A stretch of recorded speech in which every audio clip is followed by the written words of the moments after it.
Chapter 12. Friends, what I want us to focus on for this chapter is marking the text. Remember in class when I said, who's been marking their text? And like half of you have not been.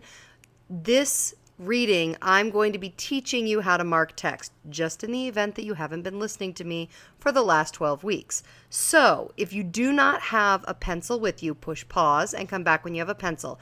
Also, if you are borrowing one of the school's books, be sure you also have sticky notes or a piece of paper because you can't be marking in a text you don't own. So I will meet you back here when you have the mandatory ingredients for a successful reading of Chapter 12. Ready, go.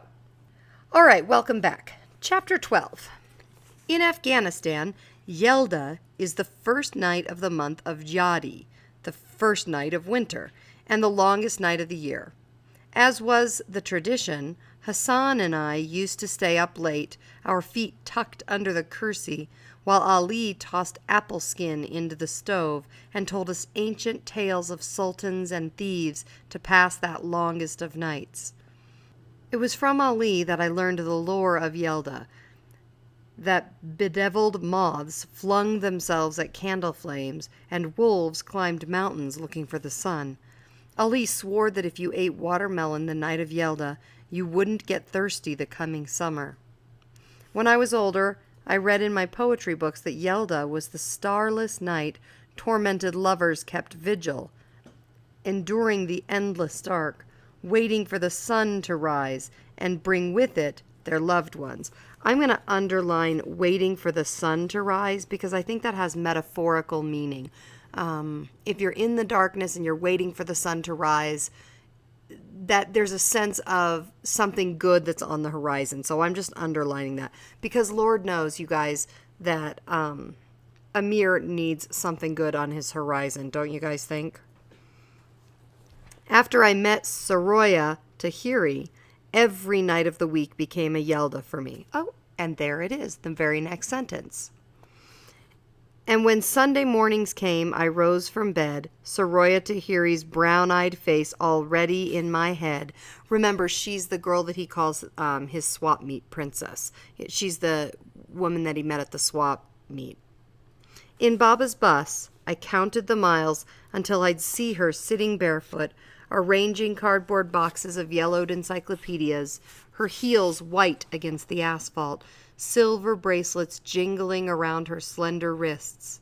I'd think of the shadow her hair cast on the ground when it slid off her back and hung down like a velvet curtain. Soraya, swap meet princess, the morning sun to my Yelda. And so there, you guys, the metaphor is complete, that the sun is, the comparison is between her and the sun. So she's like the sun. She's warm. She brings light to his life. All of those, remember how you think about the qualities of the object that is the symbol. And so the morning sun, if you think about it, warm, bright, brings light, people can see. If she has those qualities, she is warm. She makes him see life in a new way. That's how metaphor and symbol work.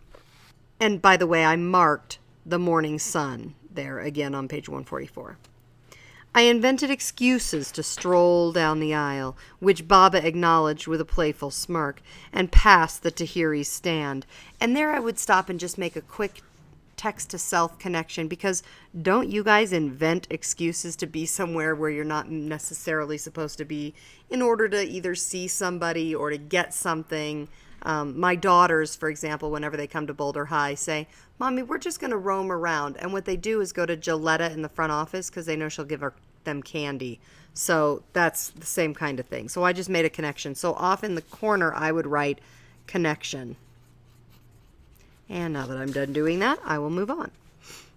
I would wave at the general, perpetually dressed in his shiny, overpressed gray suit, and he would wave back.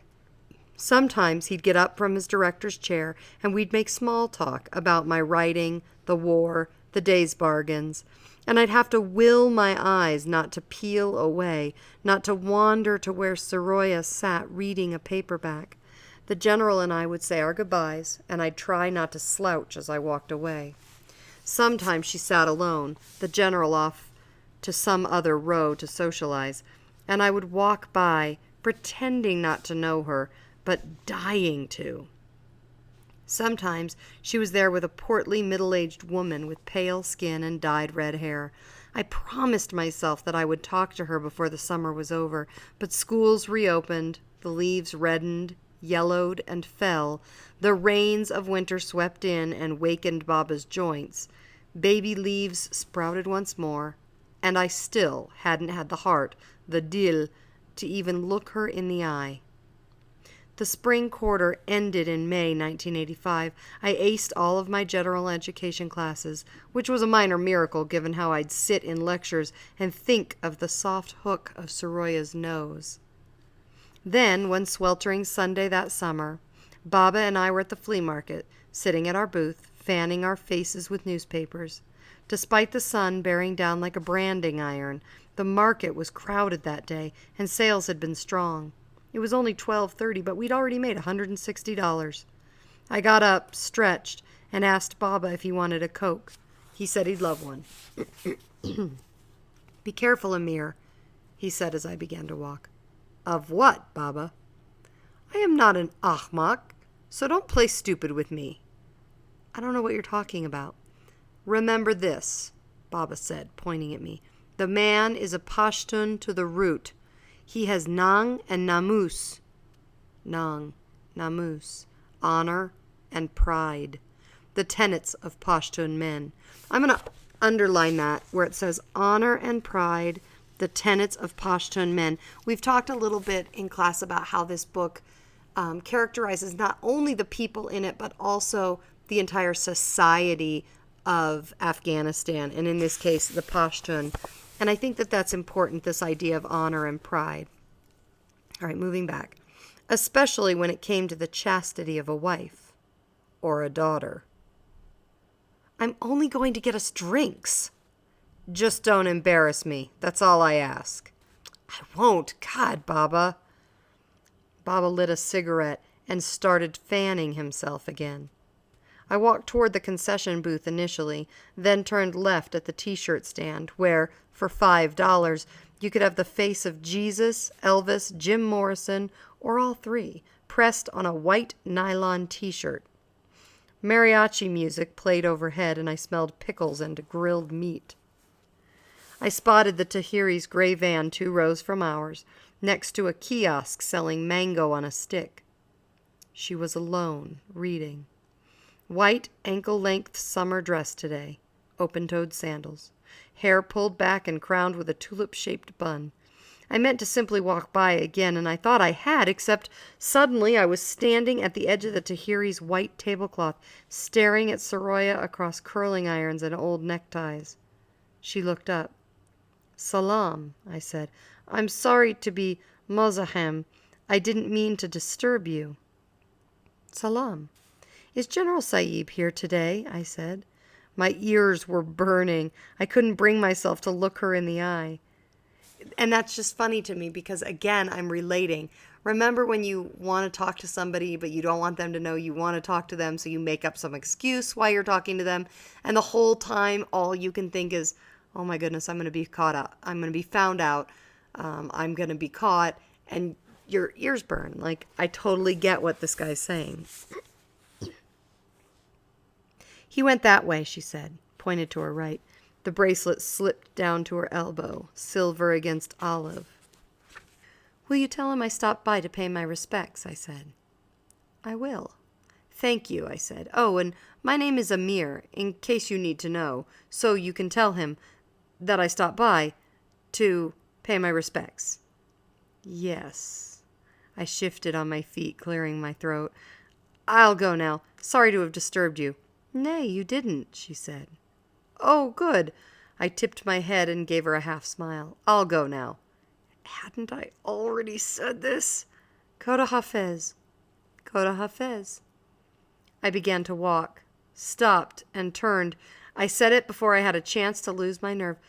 Can I ask what you're reading? She blinked. I held my breath. Suddenly, I felt the collective eyes of the flea market Afghans shift to us. I imagined a hush falling, lips stopping in mid-sentence, heads turning, eyes narrowing with keen interest. What was this? Up to that point, our encounter could have been interpreted as a respectful inquiry, one man asking for the whereabouts of another man. But I'd asked her a question, and if she answered, we'd be chatting. Me, a moharad, a single young man, and she, an unwed young woman. One with a history, no less. This was teetering dangerously on the verge of gossip material, and the best kind of it. Poisoned tongues would flap, and she would bear the brunt of that poison, not me. I was fully aware of the Afghan double standard that favored my gender. Not, did you see him chatting with her, but, whoo, did you see how she wouldn't let him go? What a lashak. By Afghan standards, my question had been bold. With it, I had bared myself, and left little doubt as to my interest in her. But I was a man, and all I had risked was a bruised ego. Bruises healed. Reputations did not. Would she take my dare? So what he's saying here basically is she has more to lose than he does from talking to her, so he's just wondering if she's going to talk to him. She turned the book so the front cover faced me. Wuthering Heights. Have you read it? She said. I nodded. I could feel the pulsating beat of my heart behind my eyes. It's a sad story. Sad stories make good books, she said. They do. I heard you write. How did she know? I wondered if her father had told her. Maybe she had asked him. I immediately dismissed both scenarios as absurd. Fathers and sons could talk freely about women, but no Afghan girl, no decent and mohtaram Afghan girl at least, queried her father about a young man. And no father, especially a Pashtun with Nang and Namus, which again is pride and honor, would discuss a moharad, which is a young man, with his daughter, not unless the fellow in question was a kastigar, a suitor, who had done the honorable thing and sent his father to knock on the door. Because we know Amir didn't do that. So I'm going to underline that too. Who had done the honorable thing and sent his father to knock on the door. And I'm going to write, Amir didn't do this. All right, moving on. Incredibly, I heard myself say, would you like to read one of my stories? I would like that, she said. I sensed an unease in her now, saw it in the way her eyes began to flick side to side, maybe checking for the general. I wondered what he would say if he found me speaking for such an inappropriate length of time with his daughter. Maybe I'll bring you one some day, I said. I was about to say more when the woman I'd seen on occasion with Soraya came walking up the aisle. She was carrying a plastic bag full of fruit. When she saw us, her eyes bounced from Soraya to me and back. She smiled. Amirjan, good to see you, she said, unloading the bag on the tablecloth. Her brow glistened with a sheen of sweat. Her red hair, coiffed like a helmet, glittered in the sunlight. I could see bits of her scalp where the hair had thinned. She had small green eyes buried in a cabbage-round face, capped teeth, and little fingers like sausages. A golden Allah rested on her chest. The chain burrowed under the skin tags and folds of her neck. I am Jamila, Soraya Jan's mother. Salam, Kalajan, I said, embarrassed, as I often was around Afghans, that she knew me, and I had no idea who she was. How is your father? She said. He's well, thank you. You know your grandfather, Qazi Sahib, the judge? Now his uncle and my grandfather were cousins, she said. So you see, we're related. She smiled a cap-toothed smile, and I noticed the right side of her mouth drooping a little. Her eyes moved between Soraya and me. I'd asked Baba once why General Tahiri's daughter hadn't married yet. No suitors, Baba said. No suitable suitors, he amended. But he wouldn't say more. Baba knew how lethal idle talk could prove to a young woman's prospects of marrying well. I'm going to underline that too, where it says no suitable suitors. And out in the margin, I'm going to write a question mark because I don't exactly know what he means by that. I mean, I know he probably means somebody like good enough, but I kind of feel like she's I don't know that there's something wrong with her getting a suitor, so I'm not sure what that means. So I'm just putting a question mark out.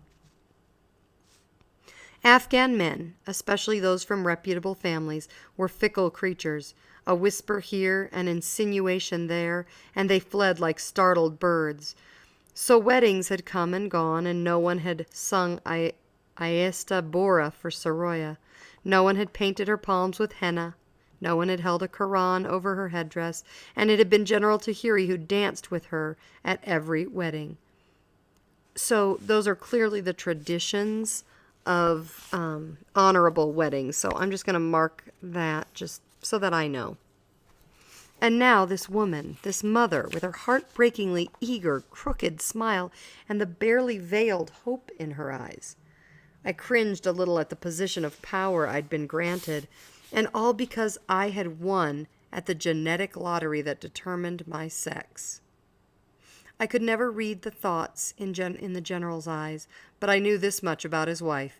If I was going to have an adversary in this, whatever this was, it would not be her, meaning that she's going to happily let him date her daughter. "Sit down, Amir Jean," she said. "Soraya, get him a chair, bachem, and wash one of those peaches. They're sweet and fresh." "Nay, thank you," I said. "I should get going. My father's waiting." "Oh?" Khanum Tahiri said, clearly impressed that I'd done the polite thing and declined the offer. "Then, here, at least have this." She threw a handful of kiwis and a few peaches into a paper bag and insisted I take them.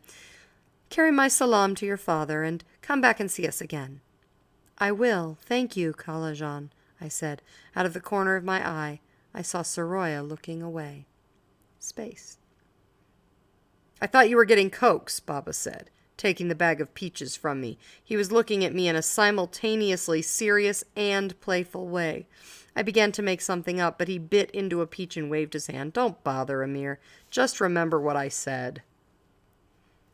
That night in bed, I thought of the way dappled sunlight had danced in Soraya's eyes, and of the delicate hollows above her collarbone. I replayed our conversation over and over in my head.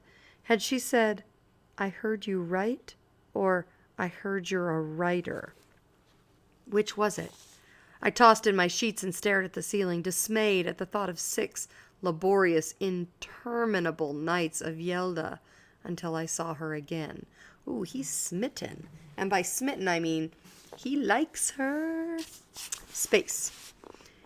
It went on like that for a few weeks. I'd wait until the general went for a stroll, then I'd walk past the Tahiri stand.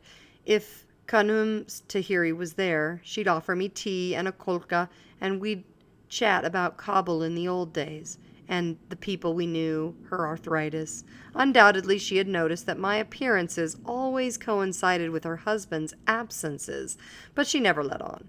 "Oh, you just missed your kaka," she'd say. I actually liked it when Khanum Tahiri was there, and not just because of her amiable ways. Soraya was more relaxed, more talkative with her mother around, as if her presence legitimized whatever was happening between us, though certainly not to the same degree that the generals would have. Khanum Tahiri's chaperoning made our meetings, if not gossip-proof, then less gossip-worthy, even if her borderline fawning on me clearly embarrassed Soraya.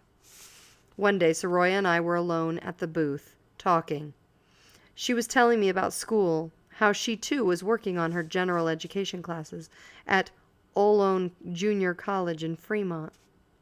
What will you major in?" "I want to be a teacher," she said. "Really? Why?" "I've always wanted to. When we lived in Virginia, I became ESL certified. That's English as a second language. And now I teach at the public library 1 night a week. My mother was a teacher too. She taught Farsi and history at Zarguna High School for girls in Kabul." A pot-bellied man in a deerstalker hat offered $3 for a $5 set of candlesticks, and Soraya let him have it. She dropped the money in a little candy box by her feet. She looked at me shyly. "I want to tell you a story," she said, "but I'm a little embarrassed about it." "Tell me." "It's kind of silly. Please tell me." She laughed. "Well, When I was in 4th grade in Kabul, my father hired a woman named Ziba to help around the house. She had a sister in Iran, in Mashhad, and since Ziba was illiterate, she'd ask me to write her sister letters once in a while. And when the sister replied, I'd read her letter to Ziba. One day, I asked her if she'd like to learn to read and write. She gave me this big smile, crinkling her eyes, and said she'd like that very much. So we'd sit at the kitchen table after I was done with my own schoolwork, and I'd teach her Aleph Be. I remember looking up sometimes in the middle of homework and seeing Ziba in the kitchen stirring meat in the pressure cooker, then sitting down with a pencil to do the alphabet homework I'd assigned to her the night before. Anyway, within a year, Ziba could read children's books. We sat in the yard and she read me the tales of Dara and Sarah, slowly but correctly. She started calling me Molem Soraya, teacher Soraya. She laughed again. I know it sounds childish, but the first time Ziba wrote her own letter, I knew there was nothing else I'd ever want to be but a teacher. I was so proud of her, and I felt I'd done something really worthwhile, you know? Yes, I lied. I thought of how I had used my literacy to ridicule Hassan, how I had teased him about big words he didn't know. My father wants me to go to law school. My mother's always throwing hints about medical school, but I'm going to be a teacher. Doesn't pay much here, but it's what I want. My mother was a teacher too, I said. I know, she said. My mother told me. Then her face reddened with a blush at what she had blurted, at the implication of her answer that Amir conversations took place between them when I wasn't there. It took an enormous effort to stop myself from smiling. I brought you something. I fished the roll of stapled pages from my back pocket, as promised. I handed her one of my short stories. Oh, you remembered, she said, actually beaming. Thank you. I barely had time to register that she'd addressed me with tu for the first time and not the formal Shoma, because suddenly her smile vanished. The color dropped from her face and her eyes fixed on something behind me. I turned around. Came face to face with General Tahiri. Amir Jan, our aspiring storyteller, what a pleasure, he said. He was smiling thinly. Salam, General Sahib, I said through heavy lips. He moved past me toward the booth. What a beautiful day it is, nay, he said, thumb hooked in the breast pocket of his vest, the other hand extended toward Soraya. She gave him the pages. They say it will rain this week. Hard to believe, isn't it? He dropped the rolled pages in the garbage can, turned to me, and gently put a hand on my shoulder. We took a few steps together. You know, Bahem, I have grown rather fond of you. You are a decent boy. I really believe that, but... He sighed and waved a hand. Even decent boys need reminding sometimes. So it's my duty to remind you that you are among peers in this flea market. He stopped. His expressionless eyes bore into mine. I'm underlining eyes, and I'm going to write the number 152, which is the page number, in the front of my book, because remember, that's where I've been marking this idea of the eyes. I just wanted to keep all of those notes together so that when I am done reading, I can go through all of the comments about eyes to kind of figure out whether or not they mean anything. And in order to do that, I have to have them all in one place. So I have already written 152 at the front of my book with all the other page numbers about eyes. You see, everyone here is a storyteller. He smiled, revealing perfect, even teeth. Do pass my respects to your father, Amir Jan. He dropped his hand, smiled again. What's wrong? Baba said. He was taking an elderly woman's money for a rocking horse. Nothing, I said. I sat down on an old TV set, and then I told him anyway. Ah, Amir, he sighed. As it turned out, I didn't get to brood too much over what had happened, because later that week, Baba caught a cold. And I'm going to stop there with that last piece of foreshadowing and tell you why I think it's foreshadowing. It doesn't just say Baba caught a cold. if you look before that, it says, as it turned out, I didn't get to brood too much over what had happened because later that week Baba caught a cold. So it means he doesn't have enough time to really think about what has happened because of Baba catching a cold. And so I think there's foreshadowing there. This cold that Baba catches has to be a bigger deal because it's going to take Amir away from worrying about himself. And we all know Amir is really good at worrying about himself. So if something takes him away, it's probably something really important. So we'll stop there and we'll pick up the next half later.